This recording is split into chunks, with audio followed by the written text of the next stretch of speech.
Wassalam ya Ustazah.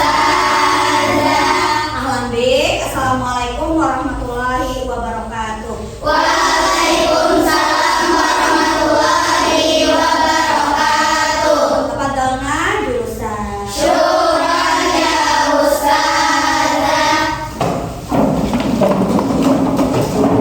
Baca Darsunal Ekonomi. Sebelum kita memulai pembelajaran, Ustazah persilakan kepada ketua kelas untuk memimpin doa. Ya, silakan Askia. Marilah sebelum kita belajar, alangkah baiknya kita berdoa. Berdoa dimulai. Bismillahirrahmanirrahim. Allahumma sholli wa sallim ala sayyidina Muhammad lillahi rabbil alamin. Ya, alhamdulillah. Mudah-mudahan pembelajaran hari ini berjalan dengan lancar. Amin. Ya, ada yang tidak masuk hari ini? Alhamdulillah semua lengkap ya, dalam keadaan sehat walafiat. Ya, anak-anak kemarin kita mempelajari apa?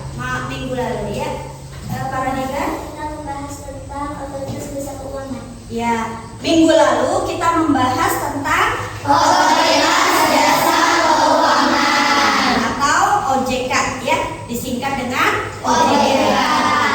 Maka pada hari ini lanjutan dari materi OJK, kita akan mempelajari tentang lembaga keuangan perbankan. Ya, lembaga jasa keuangan perbankan. Tujuan pembelajaran hari ini, peserta didik mampu menjelaskan pengertian dan fungsi bank dengan benar setelah membaca materi ya. Yang kedua, tujuannya peserta didik mampu mengidentifikasi jenis bank dengan tepat setelah mengumpulkan informasi dan berdiskusi.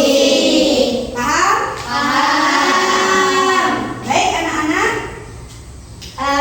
untuk pembelajaran hari ini seperti biasa Ustazah akan melakukan 3 penilaian. Yang pertama penilaian sikap ya. Kemudian yang kedua penilaian pengetahuan atau kognitif. Yang ketiga penilaian keterampilan. Nah, anak-anak masih ingat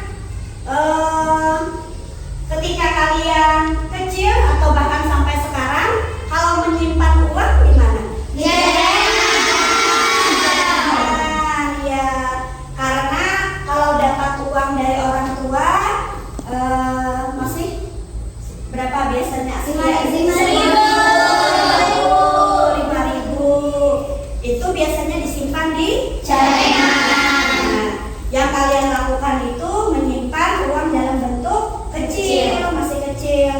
Bagaimana kalau jumlahnya besar, misalnya jutaan atau puluhan juta? Itu menabung di mana kira-kira? Di bank. Menabung di Bank. Pernah lihat kantor bank? Ada bank apa saja di sini?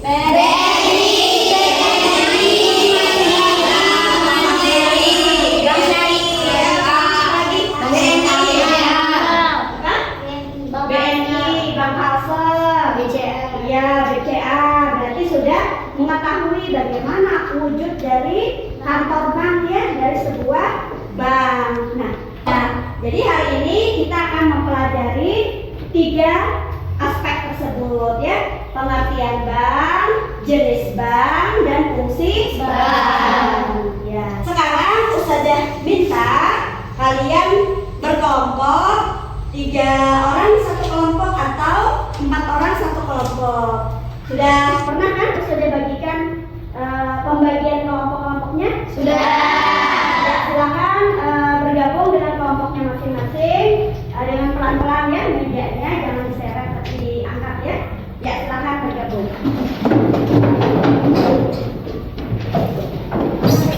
Sudah semuanya? Sudah. Kelompok 1 mana kelompok 1? Ya, siapa ketuanya? Aura. Kelompok 2 ketuanya siapa? Kolbi. Kelompok 3 Farodiba. Kelompok 4 Aisyah.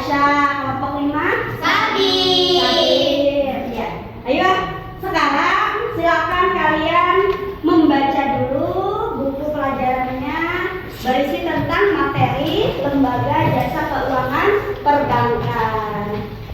Bab 5, ya masih ingat bab 5 ya, silakan dibuka, silakan dibaca.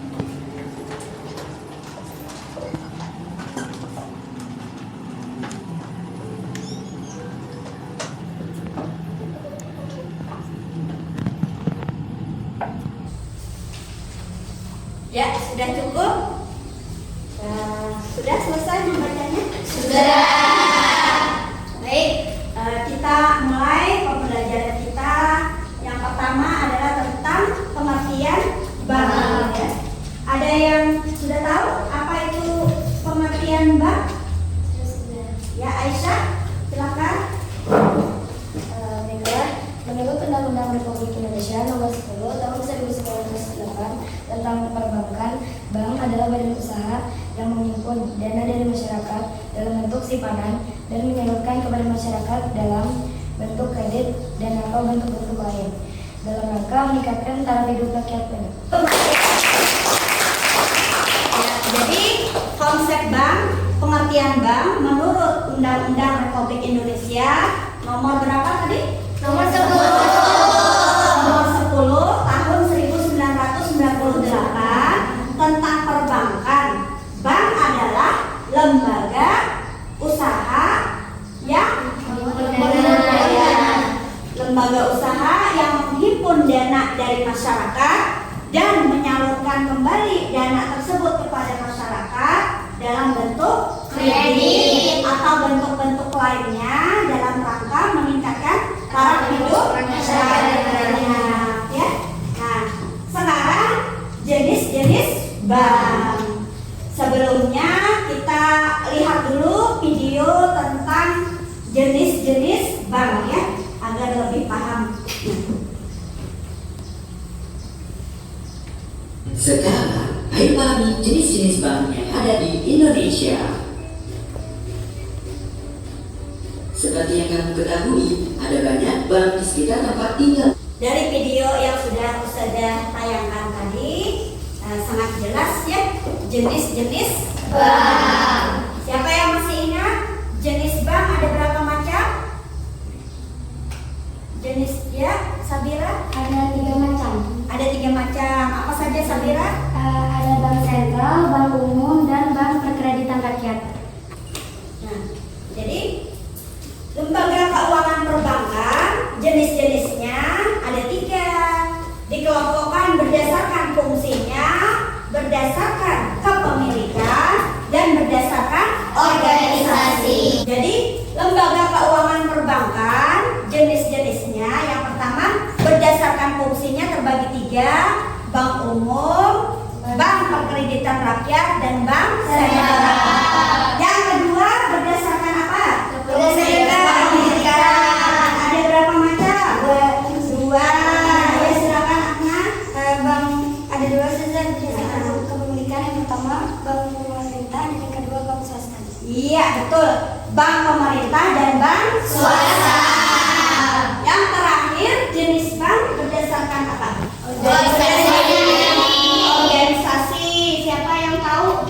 Ya silakan Aura. Lembaga keuangan perbankan berdasarkan organisasi terbagi 3. Untuk yang pertama adalah unit banking, dan yang kedua adalah branco banking, dan yang ketiga adalah korespondensi banking. Iya, tepuk tangan dulu. Ya, tepat sekali apa yang dikatakan Aura bahwa jenis bank berdasarkan organisasi itu ada 3. 1, unit banking. 2, branco banking. 3, korespondensi banking. Angkat tangan, siapa yang mau? Yang ya silakan Sabira berdiri, coba Sabira. Yaitu bank yang hanya memiliki satu organisasi dan tidak memiliki cabang di daerah lain. Iya, tepuk tangan dulu. Kedua, apa tadi? Branco banking. Apa itu branco banking? Siapa yang tahu? Angkat tangan. Ya, para Diba, silakan berdiri. Branco memiliki cabang di daerah lain. Iya, tepuk tangan untuk yang terakhir. Ya, silakan. Berdiri, Aulia.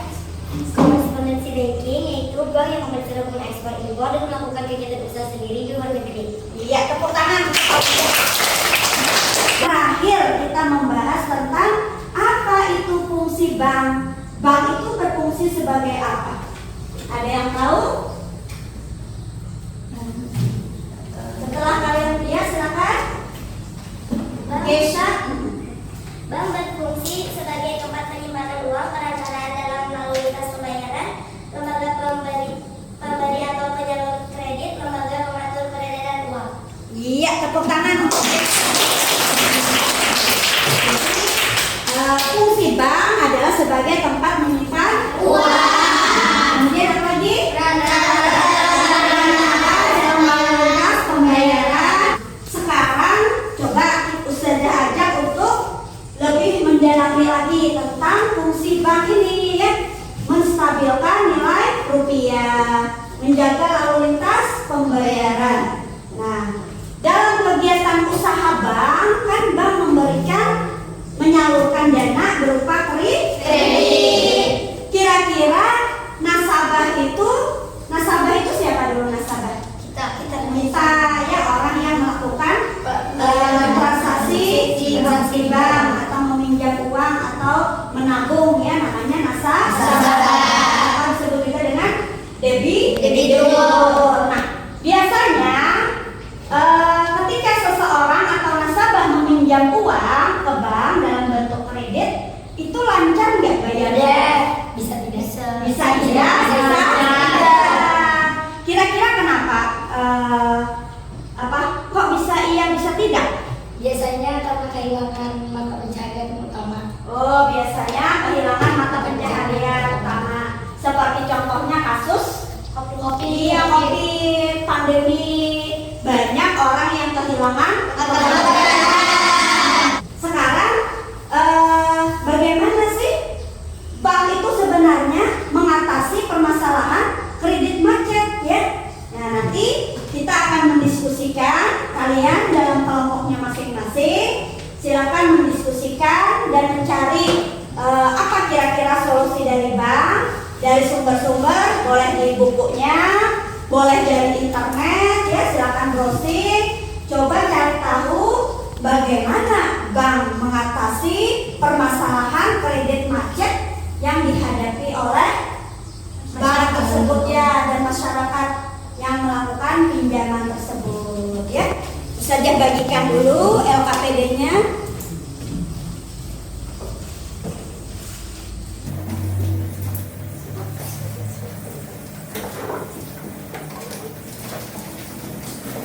Silakan kalian berdiskusi untuk menemukan solusinya. Ya, silakan.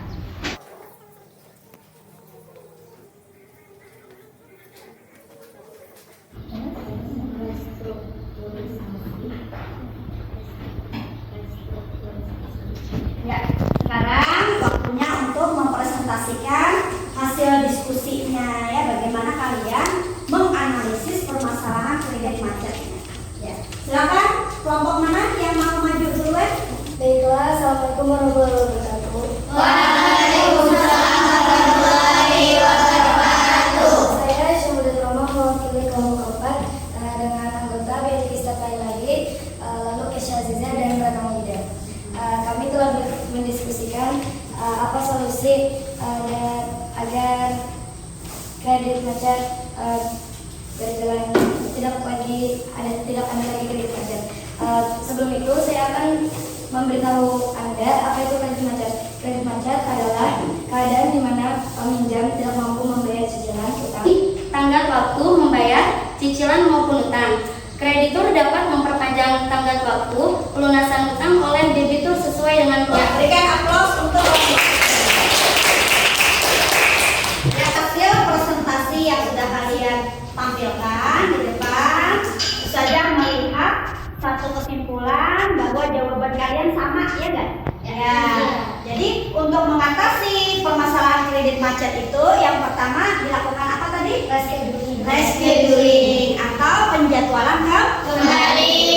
Yang kedua, restructuring. Apa restructuring? Persyaratan kembali. Yang ketiga, recommissioning. Apa itu recommissioning? Penataan kembali. Berarti semua kelompok sepakat ya bahwa cara bank untuk mengatasi masalah kredit itu dengan melakukan 3 cara tadi. Ya, tepuk tangan dulu untuk ya, anak-anak, dari hasil diskusi kalian kita bisa menyimpulkan materi hari ini tentang apa saja tadi? Pengertian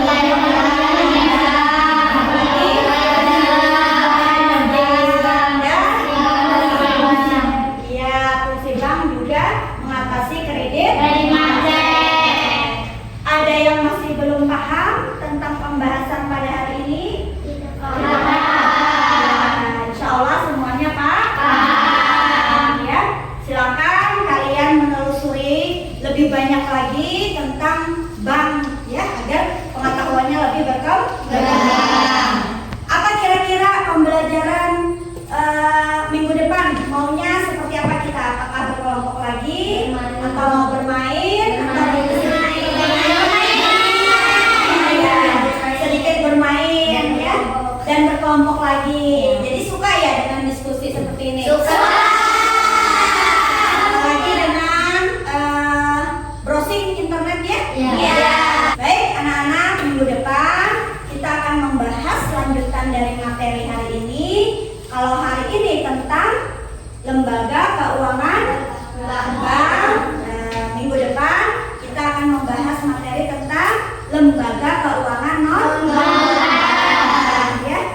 Dari kesimpulan hari ini, Ustazah akan memberikan post test. Nah, post test itu adalah berupa tes tertulis ya, 5 soal. Nah, Ustazah akan membagikan. Silakan kalian jawab.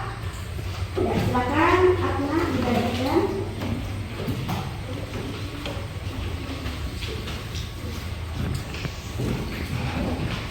Ya, silakan dijawab langsung di kertas di lembaran soal tersebut. Tuliskan nama dan kelasnya ya.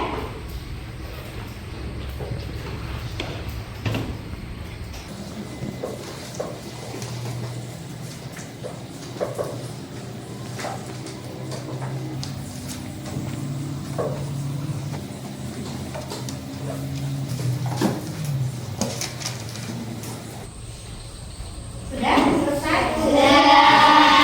Silakan ketua kelas mengumpulkan lembar jawaban punya temannya.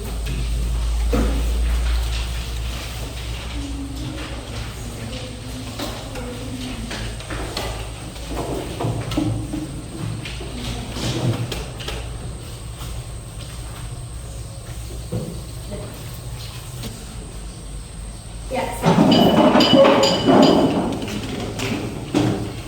ya, sudah rapi semua? Sudah. Sudah siap untuk istirahat? Siap. Mudah-mudahan pembelajaran hari ini bisa diterima dengan baik ya. Dan anak-anak semua mendapatkan pengetahuan hari ini tentang lembaga jasa keuangan perbankan. Minggu depan